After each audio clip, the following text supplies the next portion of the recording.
Beneath a silent Ardennes dawn, one forgotten American battalion faced a choice that could rewrite the fate of thousands. Cut off, outnumbered, and surrounded by steel, they stood their ground where no reinforcements would ever come. As Panzers closed in and a bridge buckled under fire, ordinary soldiers became the last barrier between life and annihilation. Their names vanished from official reports, but their sacrifice shaped a moment history nearly lost. This is the mission the world never heard, and the stand no soldier ever forgot. The mist over the French village looked almost harmless when the morning began. A thin gray veil draped across tiled roofs and narrow lanes, but the illusion shattered the instant the first tank engine roared through the silence. The sound did not arrive gently.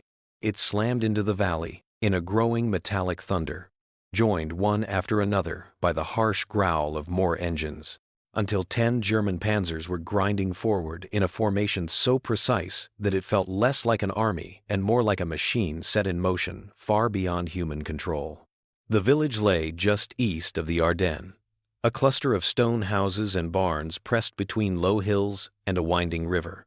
Its name insignificant on any map, yet destined, that spring of 1944, to become the center of a brief and terrifying storm.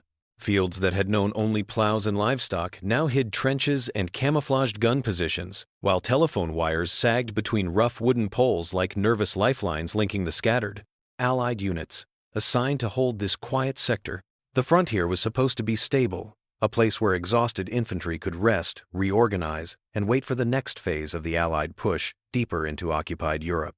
Yet beyond the surrounding hills, German armored divisions were regrouping after earlier setbacks, their commanders determined to exploit every weakness and hesitation in the Allied lines. Intelligence reports spoke of fuel shortages and damaged vehicles, but they also hinted at a stubborn refusal to yield, a belief among German staff officers that a sudden counterattack in the right place at the right moment could still change the shape of the war. On most maps, the village near the Ardennes registered as a quiet rear area, but to the planners in Berlin, the winding roads and narrow bridges around it looked like an ideal corridor through which armored spearheads could punch back toward the coast. Caught squarely in this overlooked corridor sat a small American battalion, a composite unit of infantry, engineers, and support staff that had been shuffled backward and forward across the front until it ended up in a place no one truly owned on the operations chart. Paperwork placed it under one regiment, attachments listed another, and by the time orders filtered through several levels of command, the battalion had become a kind of ghost formation, present on strength reports but almost invisible when priorities were reviewed. Its officers joked in private that they were everyone's responsibility and no one's concern, but beneath the humor there lived a quiet unease, the sense that being forgotten in a war of this scale could be as dangerous as facing an enemy head-on. Among those officers stood Captain Robert Keane, a man whose service record told one story and whose eyes suggested another, a pragmatic leader who had seen enough miscalculation and misplaced confidence to trust planning only up to a point. He moved through the makeshift command post in the village schoolhouse with a calm that many mistook for detachment, checking defensive positions, verifying ammunition counts, and asking blunt questions about fuel, rations, and the fragile telephone network that stitched his scattered companies together. Behind the careful inventory and quiet instructions lay a constant internal calculation, the unspoken awareness that if something went wrong in this sector, help would not arrive quickly, if it came at all. When the first rumble of engines rolled across the fields just after dawn, it cut through drowsiness and routine in a way that no drill or scheduled movement ever did. Windows in the village rattled, chickens scattered in bursts of white and brown, and soldiers who had been casually leaning against walls or sipping thin coffee straightened with a shared, instinctive recognition of something heavy and unstoppable on the move. A few men tried to persuade themselves that the noise belonged to Allied vehicles, repositioning, but the rhythm was wrong, the cadence of the engines distinct, a kind of cold, mechanical certainty that seemed to press itself against the skin. Within minutes, the fragile network of field telephones and radios that linked the battalion to neighboring units erupted into overlapping calls, half-finished reports, and conflicting instructions.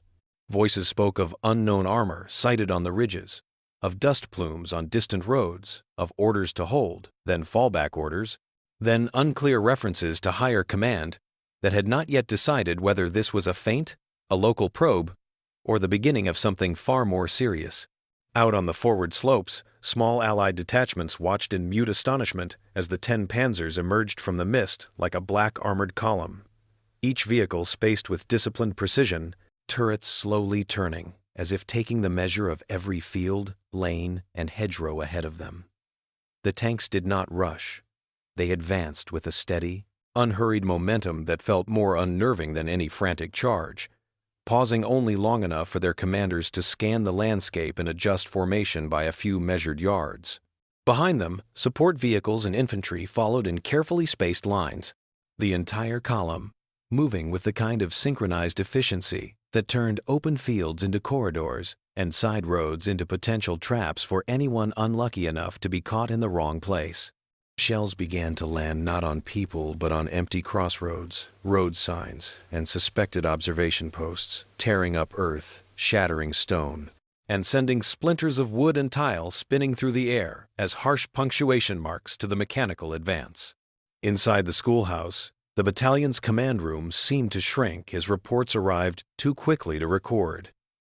And Keane watched the map turn from a quiet sector sketch into a maze of arrows and question marks.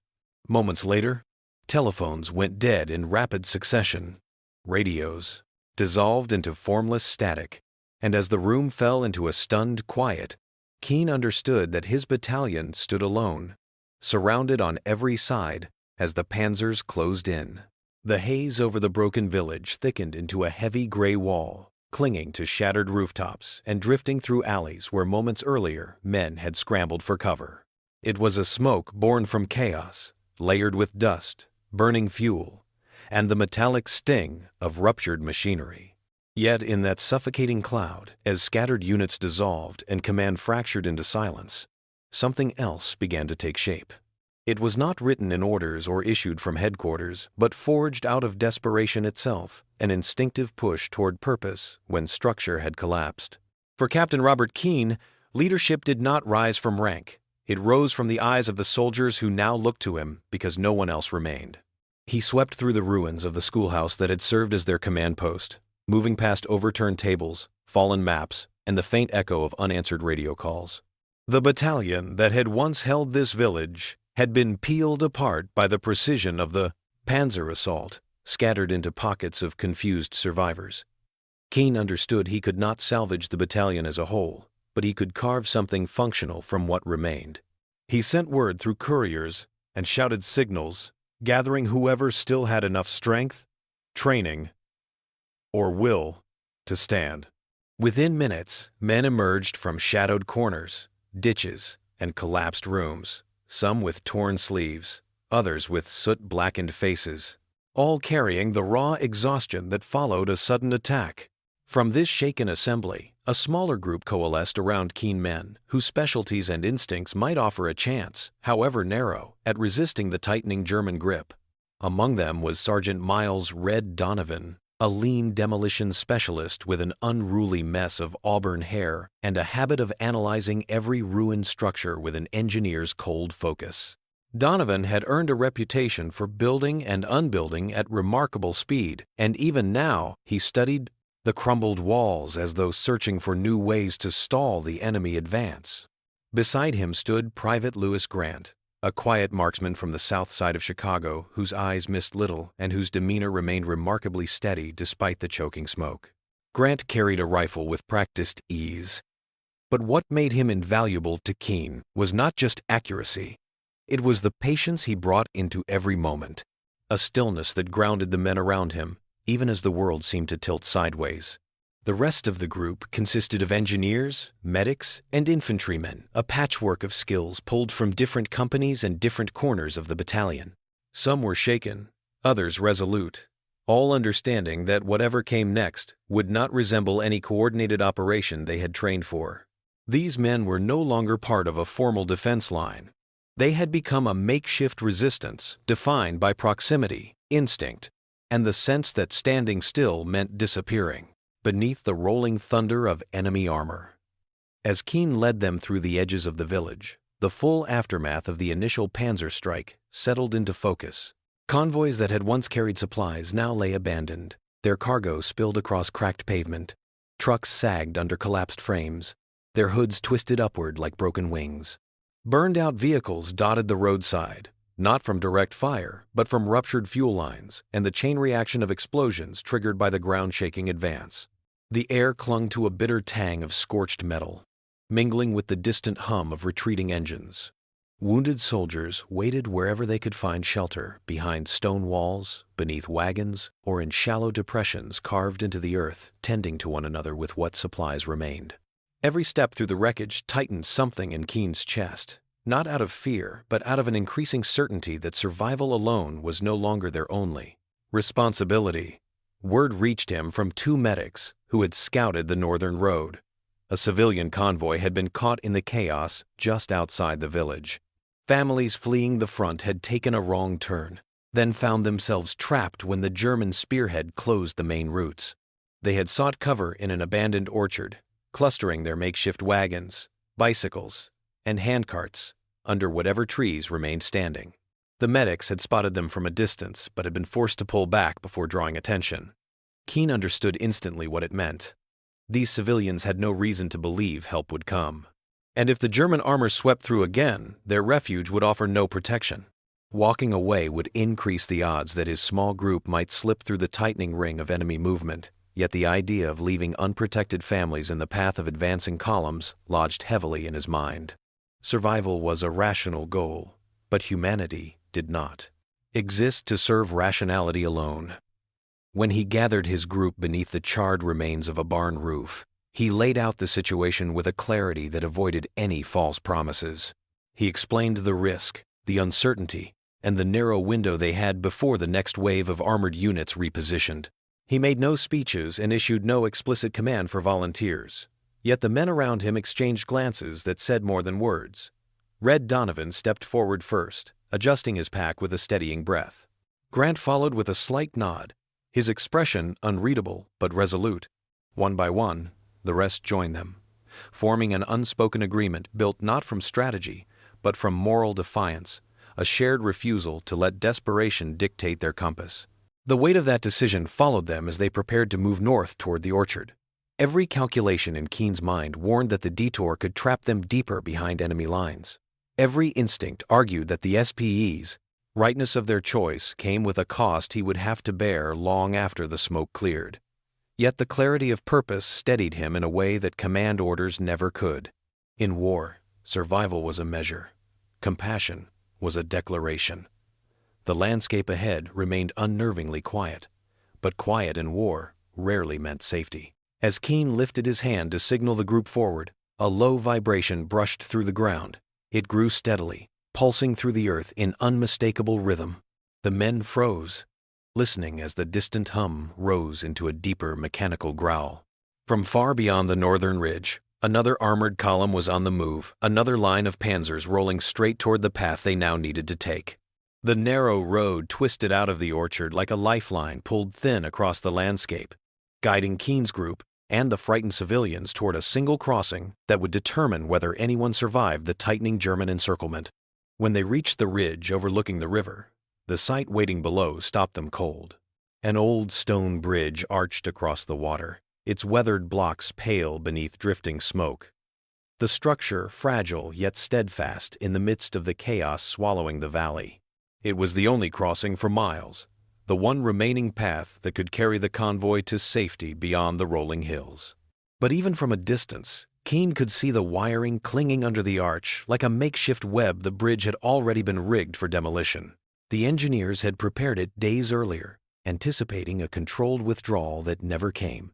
Now the explosives lay hidden in crevices and beneath stones darkened by years of moss and river spray. The wires trailed toward a shallow pit near the road where a detonator box rested, under a torn tarp, one end of the cable exposed to the drifting wind. The realization struck everyone at once. If the wrong force shook the bridge too early, it would collapse, stranding the convoy, with enemy armor closing in. But if the charges were not prepared and triggered at the right moment, The Panzers would storm straight across it, sweeping through the civilians and any hope of escape. Red Donovan crouched by the detonator with a look that carried both frustration and grim calculation. The device had been assembled in haste, its parts scavenged from various supplies, and though functional, it demanded constant attention. He lifted a coil of loose wire with careful hands, testing its tension while measuring distances with quick, precise glances. The moment he understood the problem, he stepped forward before anyone else could speak. He offered to stay behind, reinforcing the wiring, rechecking the connections, and preparing the charges so the bridge could be held until the last civilian crossed. Keene felt the weight of that offer settle into him like a stone. Donovan had always been the one who stepped toward responsibility rather than away from it, but this choice was different. Staying behind meant he would be closest to the blast, closest to the advancing tanks, and isolated when the final moment came. Even without words, his intention was unmistakable. Keene's instinct pushed back immediately. He needed Donovan, the group needed him. And yet the mission, fragile and narrowing with every second, required someone with the demolition skill to manage the wiring without miscalculation. The dilemma tore at Keene's thoughts in a way the battlefield rarely did. The civilians began reaching the bridge in small clusters, their hurried footsteps echoing faintly between the stone parapets.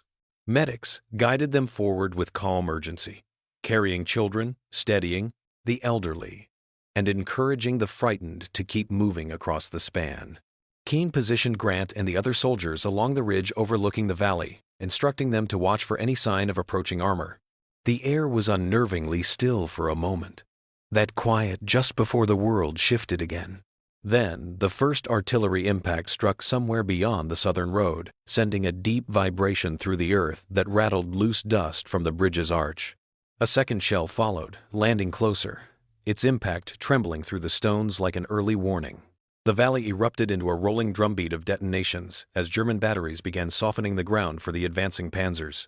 Smoke drifted upward from fresh craters, turning the air thick with swirling gray currents that made distance difficult to judge. Donovan worked through it without hesitation, crawling under the bridge's lip to reinforce wiring that had loosened with time and weather. Each adjustment required steady hands and precise placement, even as the tremors from artillery strikes sent sharp shivers across the span. Keene monitored the civilians' progress, counting how many wagons still waited, how many families struggled to carry their belongings, how many seconds remained before the valley became impassable. The tactical realities closed in from every side, each detail demanding attention. Engineers repositioned wagons to prevent bottlenecks. Medics moved the wounded with painstaking efficiency. Grant scanned through smoke toward the distant ridge, trying to identify shapes shifting in the haze. Every step, every decision, every uncertain heartbeat became part of the plan holding their survival together. The stone surface of the bridge began to thrum beneath a new kind of vibration, not from artillery, but from heavy engines rolling closer through the smoke. Grant finally caught sight of them, dark silhouettes emerging one by one as the Panzers moved. Through the swirling haze, their treads glinting beneath faint slivers of sunlight cutting through drifting clouds. They advanced with the same cold steadiness Keene had witnessed earlier, the same precision that made resisting them feel like challenging an inevitable tide. Time contracted. Keene shouted for the final civilian group to move. Soldiers helped lift carts and push them across the span. Donovan crawled out from beneath the arch, wiping grit from his hands as he took his place at the detonator. For a heartbeat, Keene considered ordering Donovan to retreat to the far side of the bridge, to abandon the wiring and run with the rest. But the timing was too delicate. The charges needed a final steady hand. And Donovan's eyes, when they met Keene's, held a kind of calm acknowledgement that left no room for alternate orders. The first Panzer broke fully through the smoke, its treads grinding across scattered debris as it oriented toward the bridge with unwavering momentum. The Post civilians were nearly across now, only a few stragglers left at the far end. Keene signaled them forward with urgent gestures, pushing them toward the safety of the tree line. The sound of the approaching tank grew from a low growl into a steady mechanical force that made the stones beneath Keene's boots tremble. Donovan gripped the detonator, thumb poised over the trigger, waiting for the final cart to clear the span. The Panzer reached the entrance of the bridge, its weight settling onto the ancient structure with a deep, resonant pressure. Keane turned toward Donovan, ready for the blast that would sever their pursuers and give the convoy a precious chance at escape. But as Donovan pressed the trigger, a sharp metallic click echoed, followed by nothing. The detonator failed just as the first Panzer reached the midpoint of the bridge, its massive frame rolling forward with unstoppable certainty. The smoke drifting above the river carried a strange stillness, a momentary lull that did not belong on a battlefield. The bridge, once a solid arc of weathered stone, now sagged unevenly where fractured blocks hung by stubborn strands of mortar. One half remained intact, just enough for the convoy to reach safety, while the other had collapsed in a jagged tumble of rubble and dust. The entire structure leaned as though exhausted by its own survival. Yet the first thought piercing Keane's focus was not the ruined span, but the absence of Red Donovan. The detonator lay on its side near the remaining parapet, its casing dented, wires scattered like pulled threads. Donovan himself was nowhere in sight. The realization pressed into Keane with an ache sharper than fear, a silent acknowledgement that the man who stayed to hold the line had likely been swept into the smoke when the charges misfired and the bridge fractured under the advancing weight. There was no time to search, no moment to Aspertic, grieve. The rumble of approaching armor returned with renewed force. Rising from beyond the shattered edge of the bridge were the Panzers still perched, attempting to back away from the unstable stones. Keane recognized that the brief delay was the only gift they had left. He called the remaining men together, guiding them into a rough perimeter on the hillside overlooking the path leading away from the river. The terrain offered little comfort, a sloping bank marked by scattered tree roots, charred brush, and overturned wagons, but it provided cover for a stand that might buy the civilians precious minutes. The sounds around them built into a relentless chorus. The creak of shifting metal as the damaged tank tried to maneuver. The sharp cracks of distant rifles echoing between ridges. The steady roar of fires ignited by earlier shelling. Flames crawled along patches of grass and debris, lifting sparks into the air like orange fragments of lost time. The valley, once peaceful in time, its quiet seclusion, now felt consumed by an energy that vibrated in the bones. It was not destruction alone, but the tension of survival pushed to its furthest edge. Guilt followed Keane as he scanned the perimeter, checking each man's position. He wondered whether Donovan's fate had been sealed the moment he stepped forward at the ridge. Exhaustion settled through his limbs, heavy and cold, not from physical strain alone, but from the accumulation of choices that had no clear right answer. Yet among the men holding the line beside him, Keane sensed something deeper than fatigue, a kinship shaped not by shared victories, but by shared impossibility. They were bound by a kind of brotherhood that came only when lives depended on those who stood closest. Private Lewis Grant crouched near a broken cart axle wedged into the dirt, using it as a makeshift barrier. His steady gaze scanned the haze, searching for movement through drifting smoke. Keane had watched Grant mature under pressure over the last hours. The quiet marksman no longer just a calm presence, but a grounding force for everyone around him.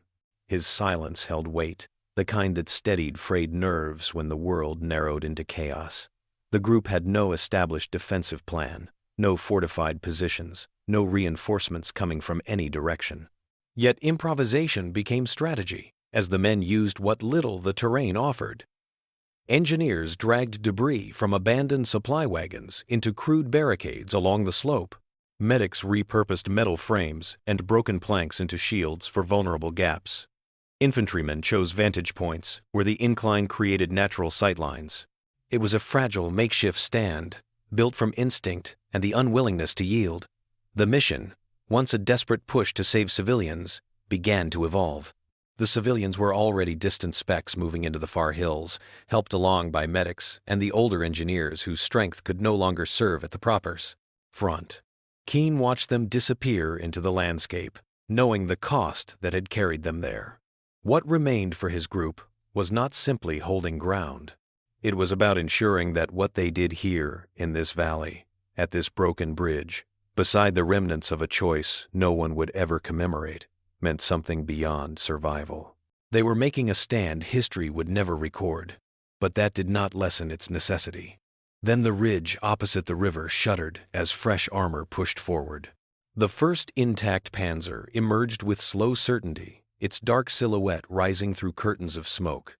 The second followed moments later, moving in a deliberate formation that mirrored the mechanical precision Keane had learned to dread. The tanks shifted onto stable ground, repositioning with a calculated patience that made the air feel heavier. Soon, shells began dropping again across the valley, each burst sending hot air and dust sweeping across the hillside. Cracked. Earth jumped beneath the men's boots. Stones rattled down the incline. The barrage grew closer with each impact, reducing the distance between danger and the fragile perimeter they held. Grant called out a warning, pointing toward the right flank where one tank angled its turret. Keane signaled the men to tighten formation, motioning them into a curved line that placed the strongest cover at the center. The plan was not to win, but to delay, to endure. Then the next shell landed near a cluster of rocks, just below Keane's position. The explosion was a burst of sound and pressure that lifted debris into the air like an upward storm. A sharp fragment from the blast tore through the smoke, striking Keane with jarring force. The world tilted. The ground rose to meet him. The sounds of metal, fire, and shouted warnings blurred into a distant hum. He felt the hillside beneath him, rough and uneven, the scent of scorched earth filling his lungs as he struggled to stay conscious. The men moved around him, shadows rushing in and out of view, but their gestures were fading into a haze. His thoughts jumped toward Donovan, toward the civilians disappearing into the hills, toward the weight of unfinished responsibility. As his vision dimmed, one figure solidified at his side, Lewis Grant, his face still calm, yet sharpened by a new, undeniable gravity. Keane tried to speak, but no sound formed. The command that once rested on his shoulders slipped from his grasp as he fell fully onto the earth. The last thing he saw, before darkness claimed the edges of his sight, was Grant rising to his feet, turning toward the valley where the Panzers advanced, the youngest soldier now carrying the burden of command as the final line prepared to hold. The first light of dawn crept over the broken hills with a gentleness that felt almost out of place. Soft rays brushed the valley floor, revealing a landscape that seemed frozen between devastation and silence. Smoke lingered in thin ribbons above scorched earth, drifting through the remnants of shattered wagons, twisted equipment, and the faint outlines of hurried fortifications carved into the hillside. The bridge lay fractured in the river below, one half submerged, the other clinging to its final column like an exhausted sentinel that had held on just long enough. As Allied reinforcements advanced cautiously across the ridge, the stillness struck them harder than any explosion ever could. What they found was not a battlefield freshly abandoned, but a place haunted by determination. The ground showed signs of improvised defenses, broken carts positioned to block advancing armor, overturned crates forming rough barricades, and scattered footprints that cut through the dirt in frantic, purposeful arcs. It did not resemble the work of an organized division. It looked like the final stand of a small, isolated group that had fought with nothing left but instinct and defiance. That silence carried weight, as though the valley itself was waiting for someone to acknowledge what had taken place. Lewis Grant was discovered near the upper slope, propped against a scorched tree, his uniform torn and coated in soot. A medic approached with steady hands, finding the young soldier conscious but drained, the sharp clarity in his eyes dulled by exhaustion. The reinforcements expected scattered survivors or signs of retreat. They did not expect a lone marksman who had held the line through the darkest hours. When Grant tried to rise, his legs faltered, and he sank back against the earth with a quiet determination that seemed to hold him upright, even when his body could not. As medics worked around him, Grant began recounting the night's events in a voice rough from smoke and fatigue. He spoke not of heroism, but of necessity, of the civilians whose path had crossed the valley at the worst possible moment, of a captain who refused to let moral duty be buried beneath fear, of engineers and medics who turned wreckage into protection, and of a demolitions expert whose absence echoed louder than any surviving voice. Grant described the ridge, the failed detonator, the fractured bridge, and the final defensive line that had stood between the advancing Panzers and the fleeing civilians. The officers listening to his account exchanged glances, struck by the contrast between the quiet marksman recounting the story and the scale of what had taken place. The valley bore clear evidence of enemy withdrawal tracks carved into mud, scattered supplies left behind in haste, and armored silhouettes retreating far into the wooded foothills. The chaos of the previous night had halted the German advance long enough for reinforcements to tighten the line, yet nothing in the official reports filed afterward would detail the small group that had held this ground or the sacrifices made in the smoke and darkness. Grant's voice trembled only once as he mentioned Captain Robert Keane, the leader who had carried responsibility without hesitation, and Red Donovan, the man whose final act remained unspoken yet deeply understood. Their absence lingered in every pause of his recounting, each memory forming a thread in a narrative too quiet to reach the ears of distant command. The reinforcements promised to search for survivors, to comb the ravine and the rubble for anyone who might have endured the night, but deep down, Grant already knew the valley had claimed more than it returned. In the days that followed, the rescued civilians were escorted to safer regions, their stories spreading through the lines as whispered acknowledgments of a stand no official dispatch fully captured. Reports issued to headquarters credited the stabilization of the city sector to timely intervention and decisive orders from higher command.